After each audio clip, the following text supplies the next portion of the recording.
चौंकिएगा नहीं, मगर ये सच है कि अब भाजपा को टूटने से कोई माई का लाल भी नहीं बचा सकता। मोदी और शाह को नापसंद करने वाला संघ का करीबी धड़ा और ज्यादा ताकतवर और मजबूत बनता जा रहा है। इसी धड़े के इशारे पर भाजपा की आईटी सेल मोदी के खिलाफ ही साजिश रचने में लगी हुई है।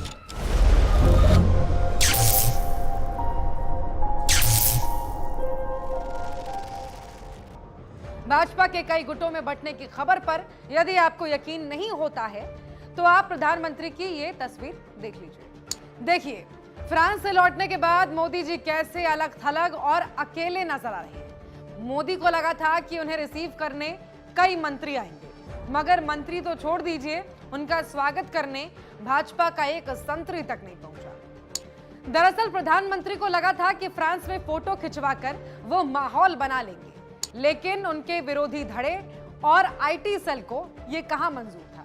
नतीजा देखिए, 14 जुलाई को एक तरफ फ्रांस में मोदी जी फोटो खिंचवा रहे थे, दूसरी तरफ आईटी सेल भारत के हिस्सों को चीन और पाकिस्तान का हिस्सा बताकर ट्विटर पर रायता फैला रहा था। इसी रायते में मोदी का पूरा इवेंट डूब गया।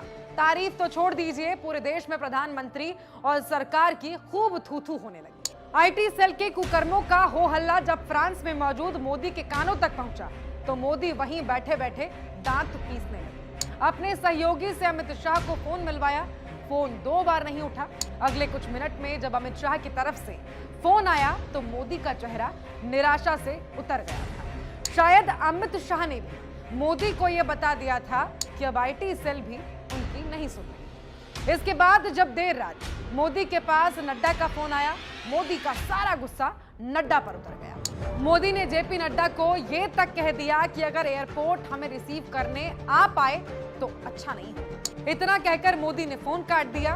अंदरूनी सूत्रों की माने तो जिस दिन ये वाकया हुआ उस रात दोनों काफी चिंतित थे। आमतौर पर मोदी शाह को चाय के साथ 6,200 रुपए की कीमत वाला खास किस्म का विदेशी बिस्किट खाना नहीं भूलते, मगर उस दिन उन्होंने कुछ भी खाया पिया नहीं। जब मोदी विदेश घूमकर लौटे तो उन्हें रिसीव करने कोई भाजपा नेता नहीं गया। ऐसा 9 सालों में पहली बार हुआ है। आप खुद सोचिए, नाखून काटकर शहीद बनने की नौटंकी करने वाली भाजपा ऐसे मौकों को कभी छोड़ती है क्या? नहीं, भाजपा ऐसे किसी भी चीज को इवेंट बना देती है, मगर इस बार इवेंट तो छोड़िए, भाजपा के ट्विटर हैंडल पर ट्वीट तक नहीं किया गया। अंदरूनी सूत्र के मुताबिक कुछ दिन पहले जब 56 इंच वाले नरेंद्र मोदी को भाजपा आईटी सेल ने जुआरी बनाकर पेश किया था, उनके पीछे भी मोदी विरोधी यही धड़ा था। आपने खुद देखा होगा कि मोदी को सड़क छाप जुआरी बनाए जाने का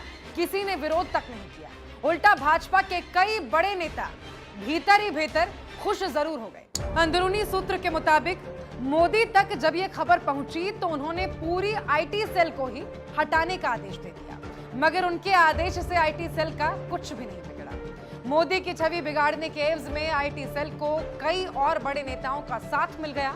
इसी तरह आईटी सेल आए दिन प्रधानमंत्री के किए कराए पर पानी फेर रहा है। आलम यह है कि झूठ फैलाने के लिए कुख्यात आईटी सेल, जो कभी मोदी की ताकत हुआ करती थी, बीते कुछ महीनों में मोदी के कमजोर नब्ज को दबा रही। जो कभी मोदी के लिए प्रचार और प्रोपोगेंडा करती थी, वो अब मोदी के विरोध में खुलकर खेल रही है। अंदरूनी सूत्र के मुताबिक मोदी के खिलाफ ये धड़ा पिछले साल नवंबर से ही काफी सक्रिय मोड में नजर आ रहा है। सूत्र तो यहां तक कहते हैं कि मोदी को हटाने का ये खाका संघ के इशारे पर मध्य प्रदेश के कैबिनेट मंत्री के घर रचा गया, जहां मोदी विरोधी नेताओं, मंत्रियों और संघ प्रचारकों का जमघट एक वैवाहिक वर्षगांठ के मौके पर इकट्ठा हुआ था।